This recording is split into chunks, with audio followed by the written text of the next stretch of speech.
Good morning. Um, so thank you for the introduction. Only one little change I will do to, okay, but is the audio good? Can you guys hear me? Okay.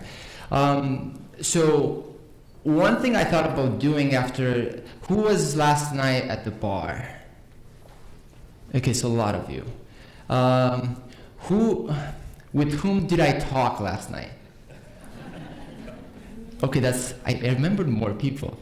What happened? The rest should be sleeping right now. So after talking to maybe 15 people, and I'm gonna tell you who I am in a second. After talking to like 15 people last night, I realized that I might as well do something a little bit different today. So I'm gonna try a format that I think would be interesting for today's masterclass. I have 45 minutes, right? Okay. So a little bit of I'm going to tell you what I'm going to do, and a little bit of an intro, and we're going to do it. So I'm Catalin Matei. My last name is Matthew in English, but I just keep it this way because it's harder. I'm originally from Romania, Eastern Europe. I run an agency that has an office in San Francisco and one in Europe, Eastern Europe. And I'm very, very passionate about marketing. I actually started when I was 15 years old, and the way I started in marketing was not really where do I go to make the most money, or where do I go to actually, I don't know, become an entrepreneur. I don't really like the word. I think there's a lot of status connected to that word, and it kind of takes away from what really happens. So I started when I was 15, and I really enjoyed psychology and understanding what makes people tick, and what makes people do certain things. And when I was going to the European versions of Walmart, I would look around and see what are they doing. Why is the price like this? Why are the products here? Why kids' products are here? Interesting. So I was thinking about all those things. And when you're looking at retail, they got these things pretty dialed down. So fast forward a lot of years, we've worked with a lot of companies. We've spent a lot of millions of dollars, hopefully learned a lot of things. And mostly spent all of that on social media. We mainly do e-commerce and personal branding. One of our clients in personal branding, it's probably some of you might know him as Jordan Peterson. He's from Toronto. He's a great guy, kind of controversial, but great guy. Who knows Jordan Peterson? Okay, I'm surprised because this is his hometown. The other of you should Google him. You'll have one of the two reactions, either extremely like him or the opposite. Okay, so we do e-commerce and personal branding. So where I'm coming from is a background of working with these types of companies, kind of working with the personal approach to the brand and the commercial approach from fashion to home decorations and so on, as well as Europe and the US. Most of our clients are from the US anyways. We're experimenting with some clients in China, and man, is it different. How many of you understand how marketing goes in China? Okay, you guys should research that. It has nothing to do with what we're doing. So what I want to do, and let me get this pointer, I want to do the following. So, okay, so I want you guys to first go to that link right there, and I want everybody to do this. Okay, so if I don't screw this up. Okay, so I want you guys to go to the first link. Oh, this is much better. And that's a little poll. It's a 4-question poll. I'm going to open my tablet as well and see you guys' results in real time. Because why not?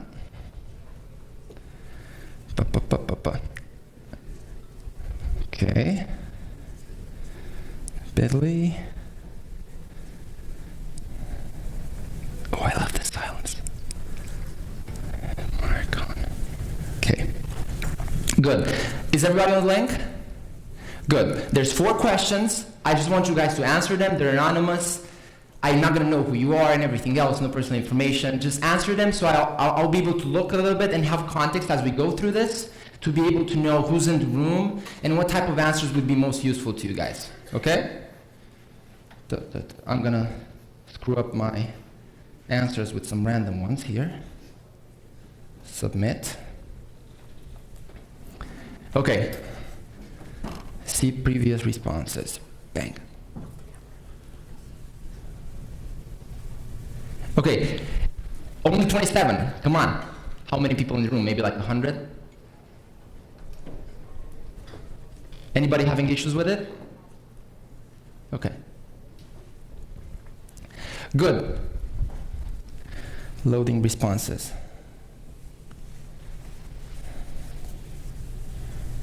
Okay.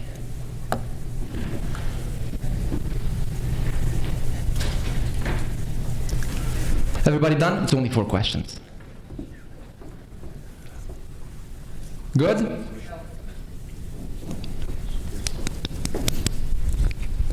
$62. Almost there. I'm not quite sure how many people in the room.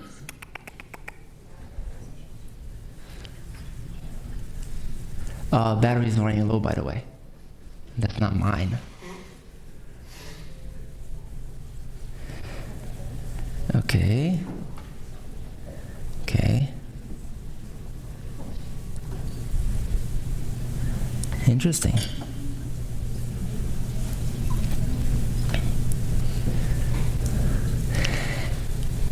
Don't lie. Okay, is everybody done with it? Okay, so we can go on. Good. So, can somebody approve that notification, by the way? It's kind of important people that see the link. People see the link. Oh, it's right here. There you go. Close. Good. So, you guys done with that? That's a little poll. I'm going to look at it so I have as a context, and I'm going to look at it in a minute to kind of see what type of answers would be most useful. The second one, so another link, it's a place where you can send questions, and this is for both extroverts and introverts. I thought about it a lot in a good way. So go to slido.com, and there should be a code Digimarcon CA, which is Canada. And what I'm going to do is I'm going to do a 2-minute talk. I'm going to give you guys one point that I think is very important after talking to a lot of you guys that I think would be very useful. Meanwhile I'm doing that, I would love for you guys to put in your exact challenges and questions that you guys are having with social right now. And based on your submits, I'm going to group them together and create my talk as I go along with that. And maybe we'll do a little bit of back and forth as well. I'd love to do that. I think that would be the most efficient thing we could do. Does anybody agree that that's better than me having a talk? Okay, just one person. I'll do a talk. I don't mind. Okay. Good. So you guys do that. Here's one point that I find very fascinating. So all of us know in this room, and I see right here that most of you want to either make your marketing spend more efficient or to invest more. Only 18% they want to start investing. So that's a small fraction. So most of you are already investing in social media, and that's what we're going to talk about. Then you must know, and while I'm doing this, submit your questions, okay? Don't just, I don't know if you can multitask. I really can't, but. So then most of you know that as time passes, how many of you have done Facebook in 2014, have done Facebook ads? Okay, how many in 2013? How many earlier than that? Okay, how many of you, oh well, you answered that question, how many of you are doing it now? So you probably noticed that with time, and all the statistics show this, and you've probably seen a lot of statistics yesterday as well, that with time, the cost per click would rise because of the supply and demand of the platform. There's more advertisers, more ad budget, battling for the same amount of impressions, or the amount of impressions is not growing with the same exponential as the demand on those impressions, right? Because there's only 2.2 billion people on Facebook. And that's not going to grow 10x because there's only 7 billion of us. Well, there's only 3.7 with internet, so that makes it hard. But that's why Zuckerberg is putting Wi-Fi for free in Africa. Spoiler. And you've probably seen that the competition is rising. And there's really 2 things you can do about this. You could either get better, so you can optimize your efforts in the current platforms that you're in. So you can go against the supply and demand platform. And if for example, if the cost per click on the platform as the baseline is $1.7, which is what roughly it's right now, and that's more expensive in the US and cheaply in some third world countries and things like that, but that's an average, then if you're better, if you target people better, if you have better creative, if you have better relevant scores and so on, you'll get cheaper clicks and you'll get more out of the same platform. So you can be better. That's one way to find this. To fight the competition. The other one is to be different. So that means going on new platforms, going on podcasting, TikTok, Spotify, well, not Spotify. Well, but Spotify too, they have apps. Pinterest, Reddit, Quora, all these other emerging platforms that are relevant for your business, LinkedIn, and so on. So that's kind of the two main ways to do it. Now, what I've observed is there's two types of people. There's one type of person that's always looking for novelty. They're always looking for the new thing, for the new platform to do and whatever, for the new trick. But they're never really optimizing what they're doing. And most of you right now, if you're spending money on Facebook, Instagram, whatever it is you're doing, you're probably gonna have a much higher chance of success if you take what you're doing and try to make it 50% more efficient than spending most of your time trying to find 10x ways to do things. That's kind of a pattern I've seen. Okay, now, so don't do that. I have in my slides, and as we go with this, we'll figure it out. I have in my slides a process that I'll give you guys, and I can share my slides with you at the end as well, that you can use to make your result to be better. The different side is just try new stuff, new platforms, right? But the better side is really operational excellence. It's process. That's what it's about, and that's very boring, right? Who likes process? Okay, like 3 people. I want to talk with you guys. So I don't. I'm a creative person. Sounds like a cliche, but I really am, and I don't like process. But that's where that comes down to. Have you guys filled in your questions? Okay, I'm gonna look right now. Let's see. Oh, my internet doesn't refresh. There's too many people here.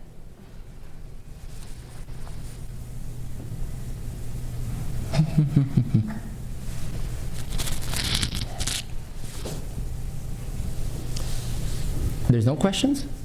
What? Oh. What are you guys doing? Oh, there's questions. They're popping up. I'm sorry. This was loading really slow. Oh, by the way, have you seen that you can upvote each other's questions as well? That's cool.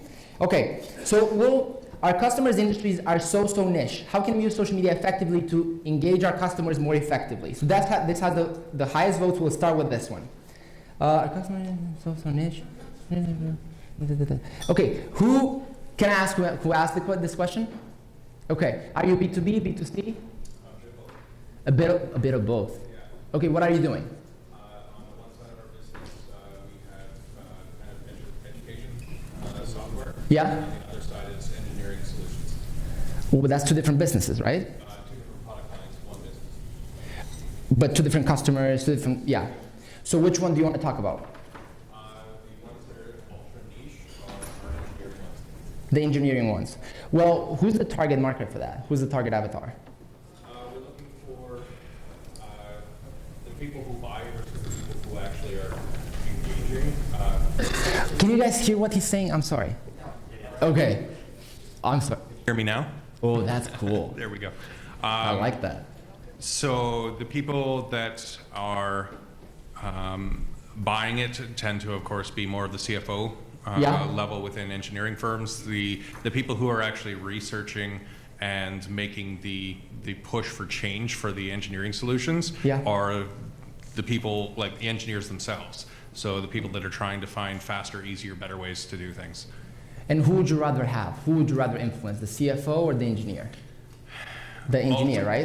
Yeah, it would be the engineer that would be most valuable to us. So what I've seen, so on that, with the information you have right now, I would urge you to look at Treehouse. Do you guys know what Treehouse is? No. Okay, so they're an online education platform. They mostly have like engineering, data science, and so on. And what they're doing, and it's very cool, Ryan Carson, I think is the CEO's name. What they're doing is they're doing,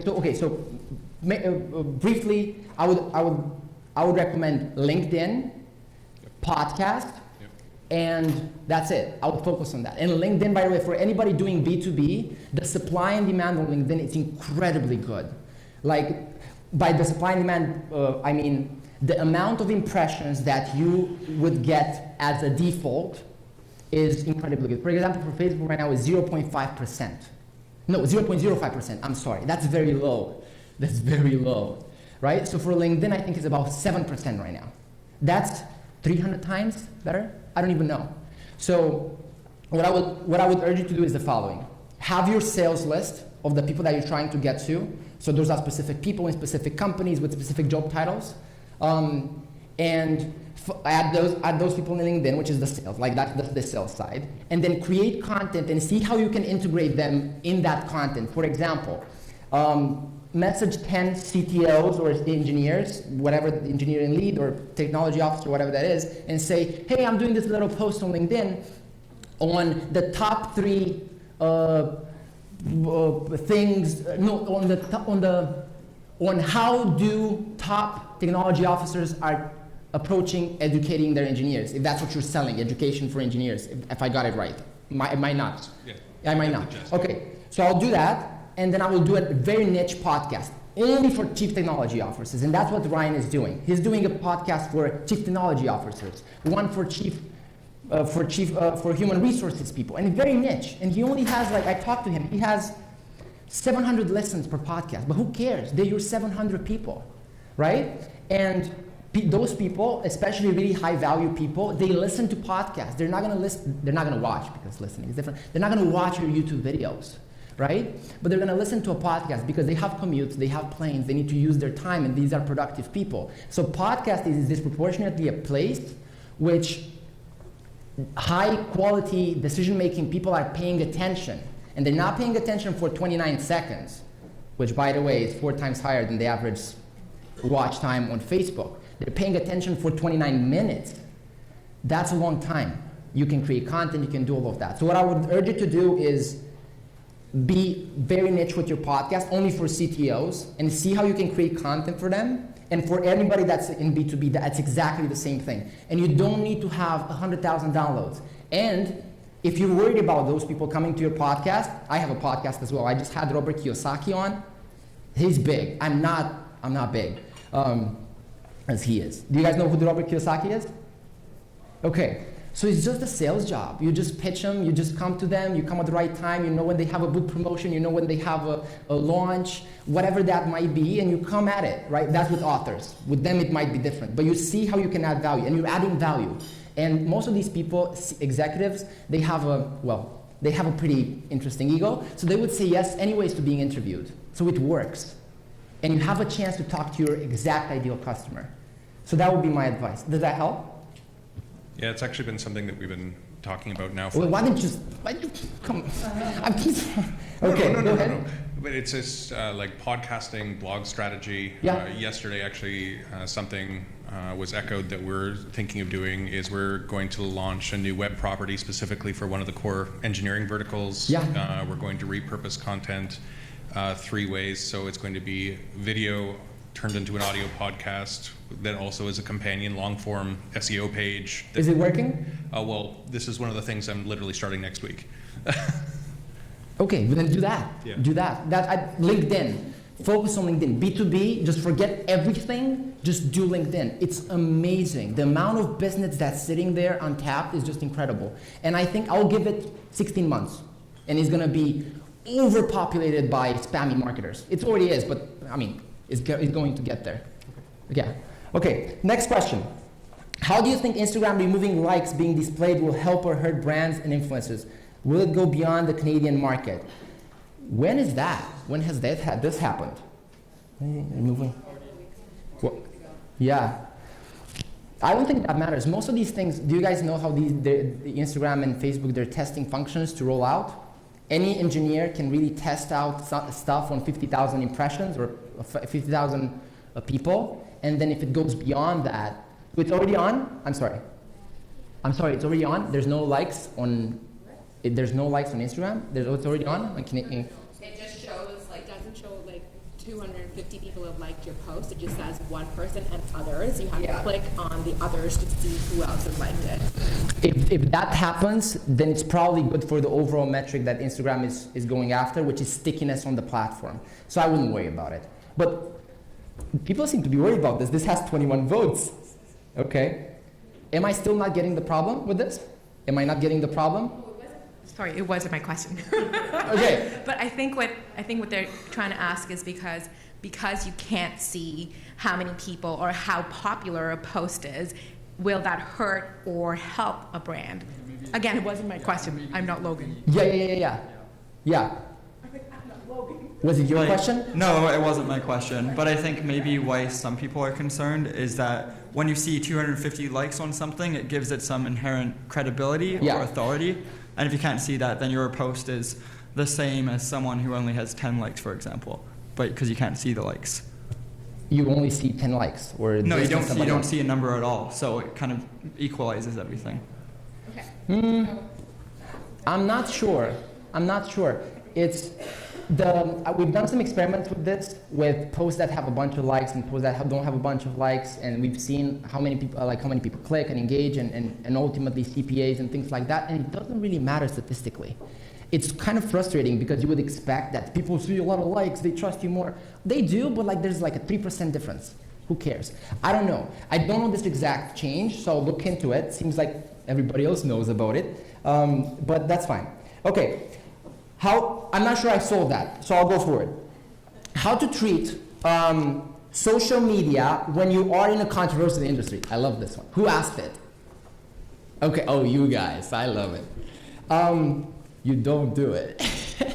Okay, so one thing, and this is also true for highly regulated markets. Well, highly regulated businesses. Well, I talk with some pharma people, that's really tough. But some financial services, a lot of you guys are in financial services, right? Like insurance and things like that. Okay. So what I would do is not talk about what you're doing. That's the way to do it. I've seen, and here's a good example of this. There's this insurance company that's kind of breaking the pattern. It's called Lemonade. You can look it up on Instagram. Lemonade Inc., something like that. It's an Israeli company. And their only social media content strategy is they take stuff and they put it in paint, and it's oddly satisfying. And so many people watch it, and the moral of the story is take care of your things because they could break, get insurance. Do you get it? Right? But it's so, they don't talk about what they're doing because insurance is boring. That's what they didn't talk about. Well, sorry guys. But I would do that. I would see what would be ways for smart people to understand what you're talking about, but I wouldn't directly say it because you would get banned pretty quick. And that's not the game you want to play. Well, there's a lot of people doing that, by the way, but I don't think it's a good long-term strategy. Yeah, I know you guys are in the adult industry, so it's kind of, I think it's a short-term thing. A lot of people do that. They do a lot of ad accounts, they put a lot of ads, they get caught, they do it again, But I think it's just really tough. You have to do a lot of landing pages and trick it and not use words, and I don't think that's interesting. Instagram influencers, I think it's fairly good for you guys. Fairly, very, very good. But alcohol has it figured out. They do a bunch of events, sponsorships, and all these things. And with alcohol, is anybody in alcohol right here? Okay, it's not. Alcohol and tobacco and things like that, they have it good because their LCV is like $31,000 for a customer or something like that. So they can go out and give for free like 20,000 packs of cigarettes and get one customer is will still be profitable. So that's a great business to have. But I would, okay, so just to bring it home, I would find content and I would find copy and creative and angles that would, for smart people, they would understand what you're talking about, but you wouldn't really say it. And you can have media platforms like meme platforms and have memes around that. Now I don't want to focus on what you guys are doing exclusively, but that's what I would do. That's what I would do. And Instagram influencers, because I think you can do that. Not quite sure, or it's not that regulated yet. One thing, let me show you guys something real quick, because this is a good point. Is it useful? Still here? Okay. Well, like 3 people say yes. There you go. Okay, not this, not this, not this. This is my fancy presentation that I won't show you. Okay. Where is it?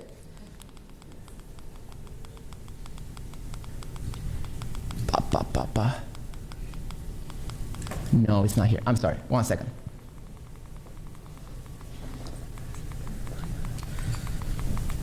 Done. No, I'm looking for this one. Okay, so I know you guys know all this stuff, like customer journeys and everything. the main tip I have for content creation, so like this is the functional approach to content creation, like the actual logical way to go about it. So you have your funnel, and the best type of funnel, and people are very confused about this. When you Google marketing funnel, you find like 25 variants. It's kind of confusing, right? So there's the awareness, engagement, evaluation, purchase, advocacy. But what I really like is this unaware, problem-aware, solution-aware, product-aware, most-aware purchase, and then afterwards. I really like that. I think that brings it home. So I have an updated version of this. I'll send you guys in the slides afterwards. For example, the lemonade thing. And you see thoughts, questions, customer action types of content. The lemonade thing, what they're doing, so what are they doing? They're taking stuff and they're putting it in paint to illustrate in a satisfying way. So they're combining what works on culture, like the meme culture and the satisfying videos, and they're combining that with making you realize that you need to take care of your stuff, right? So what they're doing is, in a weird way, they're making you problem aware. Do you guys see that?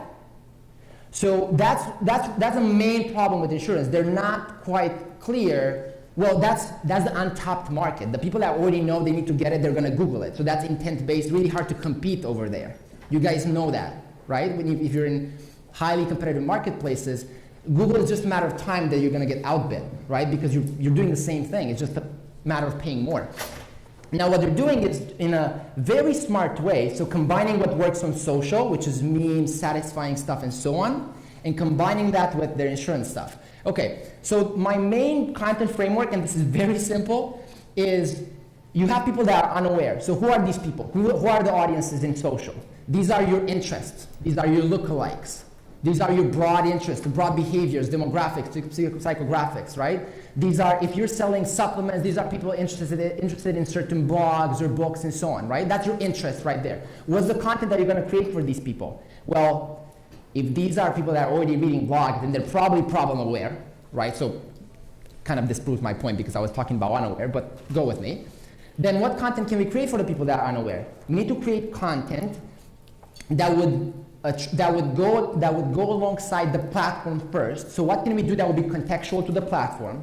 So for Instagram, it's about visual, it's about satisfying things, it's about imagery that's beautiful, and of course that makes it easier for certain industries, but as you can see, you can make it work for any industry, just a matter of creativity. And then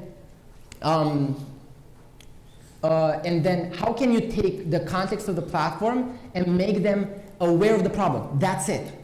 Don't make them buy your product right then and there. It's not going to work. And that's only a matter of time that you're going to get outcompeted by somebody else who has more budget and is doing that better. So you're doing that. Okay, now you got them problem aware. You've made a video about the 5 supplements any mom needs to take when they're pregnant. Or no, the 5 things every mom needs to be worried about their health when they're pregnant. And one of them is to take certain types of supplements. You're selling supplements. But you're not pointing out your product. You're not pointing out anything. Then the next video, you're going to target the people that have seen that video with a new video, which is the 5 supplements that every mom needs to take when they're pregnant. And the people that saw that video, you're going to target them with a new video, which is, we're doing this Q&A about our products. You can join in, whatever. So that takes them from solution-aware, product-aware to most-aware. And that's how you narrow people through the funnel. And you can do this. And I think the best way to do this on all platforms is with video, and to target people that have seen certain percentage of those videos to the next step. That's the best way to do it. Okay, and as you can see, so as you go down the funnel, you have content that talks about time and money, the pricing, the social proof that you have, the testimonials, the case study, how does it work for you, and so on, and then the discount offer, frequently asked questions, and so on. So as you go down that path, you see there's also audiences. Product aware, viewed your product, added the product to the cart, visit your website or certain pages, the pricing page, testimonial page. So you're going to target those people. Those are product aware and most aware. You're going to target them to the next step, and so on. Does it make sense? Okay. So let's leave it right there. Let's go to the next question. Do you think,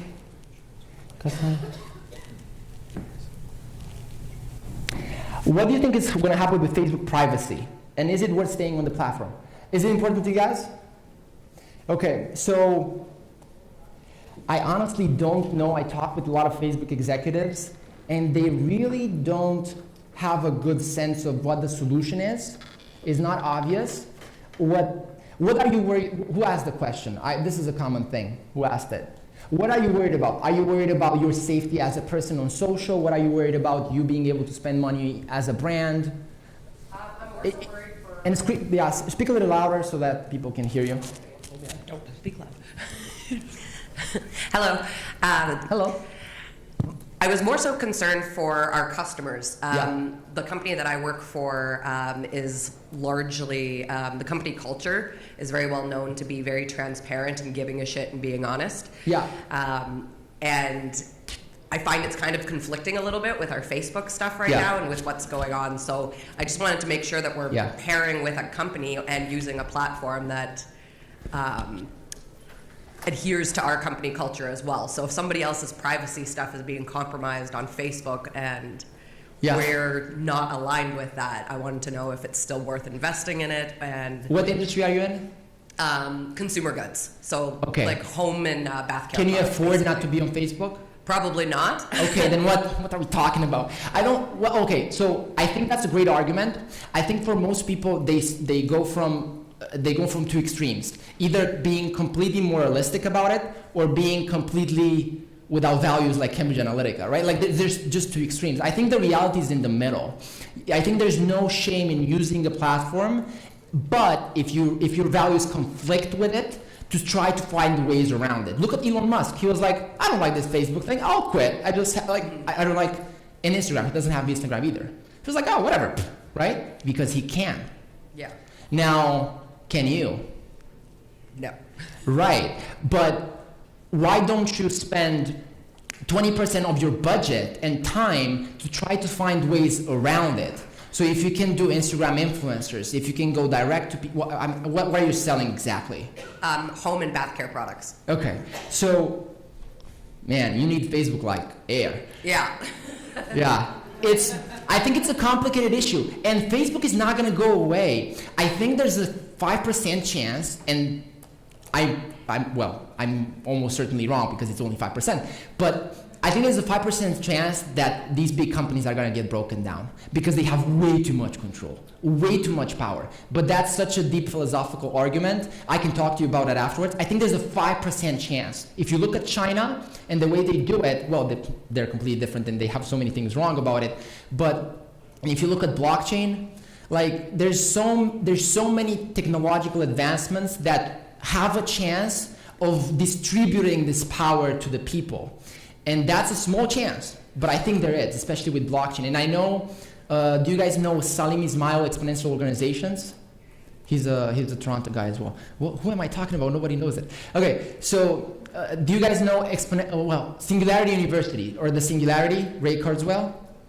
Okay, so their team, I was talking with somebody from their team, and there's a big fund right now working on a technology that would decentralize Uber, Facebook, and with Facebook you kind of can decentralize all the other platforms in a way that incentivizes the market. So you're paid for your data and all of that stuff.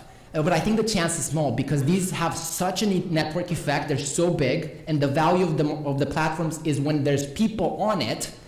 That is just, it's a tough game. But if somebody is going to come with $100 million with a very good solution, I think it's going to work. There's one platform right now called Gab.com, which is all about privacy. And they've done something really well, which is they've taken the people that are outraged by the lack of freedom of speech on these platforms, and they got them on that platform. So that's a very fast way to get a kind of a mass of people on one platform, which makes it useful because the time to value on these platforms depends on how many people are on it. So, just to get back, I rant over, sorry guys. If you can't afford it, don't be idealistic about it. Use it to the best of your capacity. Be upfront to people and transparent and all of that. And try to figure out ways around it if you really care about it and if your executive team cares about it. But have a discussion with your CFO, that would be interesting. Okay. I love this. Can you do a backflip? I can't. I was actually a professional dancer for about 8 years, but ballroom dancing. So I can't do any of this backflip. But I probably could if I do this, but that will end the there's a high chance of ending the session quick. So, okay, Is that solving your issue? Okay. Yes, thank you. Yes, kind of. Okay. So Zuckerberg, though, is an evil genius. Look at his interview with Yuval Harari, the historian. Look at that interview. That guy is a robot. Well, not even speaking about the fact that he learned Mandarin perfectly just to have a chance of convincing the Chinese government to let him in with Facebook. Like, how many of you know Mandarin? How many of you can like make it and learn it in 6 months perfectly and speak in front of 300 government officials? Like, yeah, evil genius. Okay, let's not turn this into a stand-up. Okay, what platforms do you recommend to invest in advertising spend? This question doesn't make any sense. Who asked it? Embarrass yourself. No, I'm sorry. So, okay. So, well, I'm not sorry. But, okay. What platforms do you recommend to invest in ad spend? Now, seriously, who asked it so I know what to say? Because that doesn't even make grammatically sense. And English is not my native language. So, B2C, just to give you like a broad example, a broad answer, B2C, I would say Pinterest, if it makes sense for your products and services. Pinterest, so untapped. Nobody's doing it. They're starting to get better. Quora, these are like be different opportunities, like that nobody's doing, right? These ones. Where's my, I'm gonna show you something. I have something for you. Okay. Man, this would have been so boring. Be different. So Reddit, Pinterest, Instagram, TikTok, which is kind of getting speed at a low level of demographics, like between 13 and 18 years old. And it's a very interesting platform. How many people have TikTok? Yeah, you guys are the pioneers. Have you created content on TikTok? Okay, I want to follow you. Okay. So B2C, I would highly recommend, if you want to be different, Quora, which is kind of an augmented version between Facebook and Google. It's so amazing. And it's so amazing to create native content there. So if you're creating content as a company, B2B, B2C, this works for both, take your content person and give them a task. Well, if you're the content person, give yourself a task. And give them a task to figure out Quora. Get 20% of your efforts, and this is how I approach this, by the way, and I'm going to stay focused. If you have 100% of your resources, the way I would advise you spend those resources is take 80%, 80-20 rule, and invest it in what you know works, and what's safe and what's going to bring you results. But take 20% and invest it into high or medium risk and high and medium reward. What most people do is they either do 100% risk, or most of it, or they do 100% safe. What happens with time is you're going to be left out in the back. Does that make sense? So, but be very diligent and process-oriented about that. Have 20% of your effort. That might be 10 hours a week. That might be $100,000, $1,000, whatever it is. And be diligent. Get a person and have them figure out Quora. Have them figure out Twitter. Have them figure out Snapchat. Have them figure out all these platforms. You don't have to learn it yourself, depending on your role is. Well, if your role is that, you have to figure it out yourself. So what I recommend in the Be Different strategy is Reddit, Pinterest, TikTok, if it makes sense. Snapchat is still underused. Their ad platform is amazing, especially for the CPG people. Amazing, absolutely brilliant. And I haven't seen that much good execution on it. Like if you take some creative that you have from other platforms and you kind of like see how that would work on Snapchat and all the other platforms, it would work. It's good. So that's the Be Different strategy. Now, if you have your marketing spend right now, Facebook is still incredibly underpriced. You just have to be smarter. So niche, like smaller audiences, more segmented, more specific, have ads for dog lovers, moms, mom with 3 kids, mom versus 4 kids, you know what I mean? So if you're selling, well, I don't know why I have this example with moms, but if you're selling to moms, right, for example, the one approach, the lazy marketer's approach, or if you have an agency that's lazy, which is most. So makes sense why. So if you have the lazy approach is do an ad for all moms. The smart marketer's approach is to do 25 ads, one for moms with 1 kid that's 3 years old, one with moms that's 7 kids and it's from Texas. And as you guys know better than me, people are different. Like if you go state by state, if you sell in all over the US, people are different. Why do you talk the same and do the same? But it's that simple. It's boring advice. Nobody does it though. When I go on people's ad accounts, like, oh, we're spending $1.2 million this quarter on Facebook, and I go into their ad account, they have 4 creatives. I'm like, how can you even spend $100,000 on an image? What? Like, I think the amount of laziness is what's keeping most people back, or the misaligned incentives with agencies, kind of, something like that. So that's what I would recommend. If you're B2B, invest in LinkedIn. Man, it's underpriced. It's incredible. It's expensive, but you can go, because the platform is kind of meant for people that are, most of them are already product aware or most aware or problem aware in some sort of a thing that you can go on their profile, or you can go to this company needs this or whatever. So you can go pitch directly with ads, and it works. It's not going to be for so long. So highly recommend, if you're B2B, to invest a proportion of your budget in LinkedIn. Well, that's so much of an answer for a broad question. What do you think is going to happen? Oh, we answered this one. How do you convince? Oh yes, I love this one. Instagram. How do you prove? How much time do I have? Like 5 minutes? 10 minutes. Wow, that's a lot of time. Can you guys still bear with me? Okay. How do you? I love this one. How to prove to senior management that we need to be more personal and fun and social?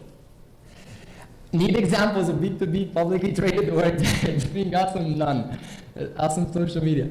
Oh man, this is cool stuff. Well, who has this problem to convince their management of social? Okay, are you guys spending on social right now? What are you guys doing? Like what industry? Speak louder. Engineering firm, I love it. Okay. Engineering consulting, mainly in like structural engineering and heritage restoration, that kind of thing. So yeah, and who's your target customer? We have various. That's one of the problems. You have various. So there's like a lot of them? Condo property managers, municipal, government, public sector. Architects, contractors, that kind of thing. So you have a marketing budget, right?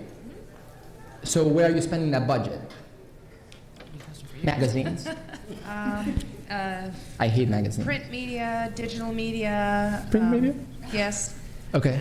And for targeted industry. What do you mean digital media? Like display ads or? Yeah, our industry. Like do you sponsor blogs or websites? What do you do? Well, we have a website. That's good. We have a digital media strategy that focuses on Twitter, LinkedIn, Facebook, and Instagram. It's quite in its infancy. Yeah. I'm embarrassed to say that we've only really started, or the company's only really started focusing on digital media for the last 2 years. So we're dealing. That's most people. We're dealing with a lot of blowback internally because the majority of our leadership team is over 65. Well, not 65, but over that? That's very old. Close enough. Okay. So we're is dealing. Is it like your management in like? Yeah. So we're dealing. Perfect. Is it? We have several of our top leaders who actually ask us why we have a website. Oh man. Yeah. So we're dealing. And haven't you said this is my job? You mess about your operations guy. Yeah. Oh yeah. I'll be sure to say something like that. Yeah.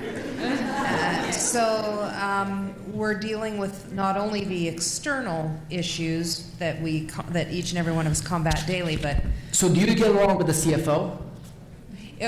Our company isn't structured that way, but yes. You have a financial manager, right? Or some sort of director that's on finance? We have almost 40 principals that run the company. Okay, so usually here's how I went about this in the past and it worked.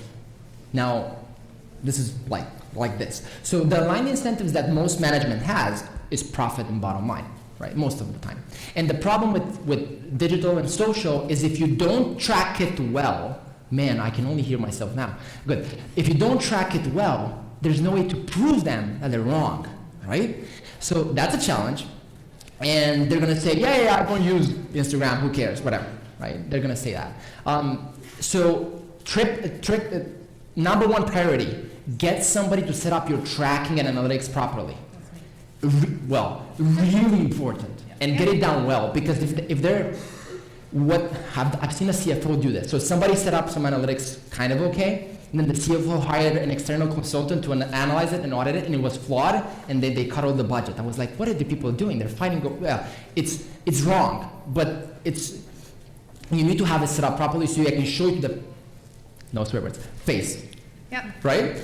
So that's number one. Number two is I would speak with the CFO, and I would convince him or her, well, I would speak to a person, because most, like usually the board or the stakeholders, they listen to the CFO because they're so it makes sense with the incentive of alignment with money. And you would say, give us this budget and let us spend it. And if you track it well, you're going to be able to show it to their face. But you need 6 months or 12 months. It's not going to work. Yeah. And most of the efforts that you do, especially if you're B2B, they're not transactional. You're not selling a $29 dress, right? It's a much higher transaction. We're doing all of that with the tracking, yeah, quarterly analytics report, metrics, measurement. So let's do this. Let's speak afterwards. I'll tell you some of the other situations that work, so that I'm not sure if this is that valuable to everybody, and I'd love to help, because this is a passion of mine, to put it in front of the, okay. 2 more questions, and then we're good. I mean, I don't know if we're good, but we're finished. Influencers are all rage right now. Is it sustainable tactic to use it, or will this have a short life cycle? Who asked this? Influencers, can't I see it? Okay, so you don't want to raise your hand, that's fine. So, well, that's not fine. But influencers are great right now, and they're underpriced. The challenge with it, and this is, I have also another tactic that I think is very useful, is podcast advertising using networks. So there's all these networks that have podcasts, and they buy spots, and it's kind of digital advertising. So you don't have to go one-to-one to each podcast person and ask them for a sponsorship. You can go to a network, and they'll put you on all those. And that seems to be working if you're going for very niche podcasts. So the only time I've seen podcasting sponsorships work is very niche, like SEO, whatever, or technology, or CTOs, or human resources podcast, or AI podcast. I haven't seen really anything work with like Joe Rogan sponsorships, unless you're Pepsi, which I don't know why they're not doing that. They should sponsor Joe Rogan real quick. So that's with the podcasting side. That's an opportunity. On the influencer side, I think it's a great opportunity, especially if you're selling Instagram favorable items or services, like fashion, real estate, anything that's visual, restaurants, and so on. It will work amazingly well on Instagram. I think this question, the way it's stated, it has a presupposition that you haven't started yet, which means it's weird that you're asking it, because if you haven't started, why are you worried about it going away? Just start and see how it goes, basically. That's what I would recommend. I think it still has 12 to 24 months of good attention and underpriced costs. And again, the place I've seen this work very well, have you guys seen Rihanna's new brand? I think it's Savage. That's the name? Do you guys know what I'm talking about, girls? Okay. So they're doing an incredible job with Instagram. They're getting like 2,000 follower girls, and they're getting them to become influencers. And that's incredible, because those influencers cost nothing or cost product. And if they cost something, it's like $100, $200, whatever. And I'm pretty sure they don't cost anything, because you're gonna put them on your page, you're gonna get them followers, they're happy, right? So if you're having like a niche product, and especially if it's not obvious that you can use 2 minutes, thank you, sir. So especially if it's not obvious that you can use influencers, try to figure out a way to get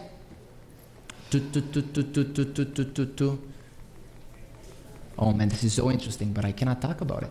Okay, so try to figure out a way to attract the people that you want by reaching their influencers, not directly to them. Does that make sense? For example, one way to reach, if I'm selling engineering services or something like that, you would think, yeah, I can't do Instagram influencers. But what you can do is think of who are the decision makers in that process, who are those people listening to? They might be some experts, they might be some industry leaders, they might be some whatever, and have deals with those people, because they're going to influence the decision maker. So the only place, all these platforms have opportunities like this. You can go directly to your target, but you can go to the influencer that can go directly to your target. Does that make sense?